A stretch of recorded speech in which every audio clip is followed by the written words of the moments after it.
अंधश्रद्धा निर्मूलन निबंध मराठी. प्रस्तावना. मानव जीवनात श्रद्धेला महत्त्वाचे स्थान आहे, परंतु अंधश्रद्धा ही समाजासाठी घातक ठरते. जेव्हा श्रद्धा विवेक, विज्ञान आणि तर्कशक्ती यांना बाजूला सारते, तेव्हा ती अंधश्रद्धा बनते. अंधश्रद्धेमुळे व्यक्ती आणि समाज दोघांच्याही प्रगतीत अडथळे निर्माण होतात. त्यामुळे अंधश्रद्धा निर्मूलन ही काळाची गरज बनली आहे. अंधश्रद्धा म्हणजे विचार न करता एखाद्या गोष्टीवर विश्वास ठेवणे. भूतप्रेतांची भीती, जादूटोणा, ग्रह नक्षत्रांच्या नावाखाली होणारी फसवणूक, बळी देण्याच्या प्रथा किंवा आजारांवर झाडफूंक करणे अशा अनेक गोष्टी अंधश्रद्धेच्या रूपात दिसून येतात. अशा समजुतींमुळे अनेक निरपराध लोकांची फसवणूक होते आणि काही वेळा त्यांना शारीरिक व मानसिक त्रासही सहन करावा लागतो. अंधश्रद्धेचे मुख्य कारण म्हणजे अज्ञान आणि शिक्षणाचा अभाव. जेव्हा लोकांना वैज्ञानिक दृष्टिकोनाची माहिती नसते, तेव्हा ते सहजपणे चुकीच्या गोष्टींवर विश्वास ठेवतात.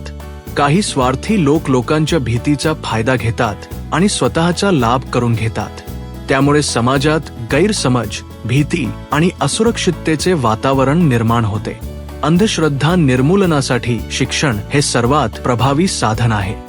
विद्यार्थ्यांमध्ये लहानपणापासून वैज्ञानिक दृष्टिकोन विकसित केला पाहिजे. समाजात जनजागृती कार्यक्रम, व्याख्याने आणि चर्चासत्रे आयोजित करून लोकांना योग्य माहिती दिली पाहिजे. माध्यमांनीही सत्य आणि विज्ञानाधारित माहिती प्रसारित करण्याची जबाबदारी पार पाडली पाहिजे.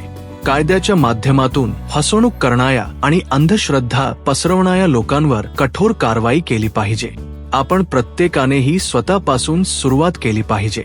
कोणतीही गोष्ट आंधळेपणाने न मानता तिचा तर्कशुद्ध विचार केला पाहिजे.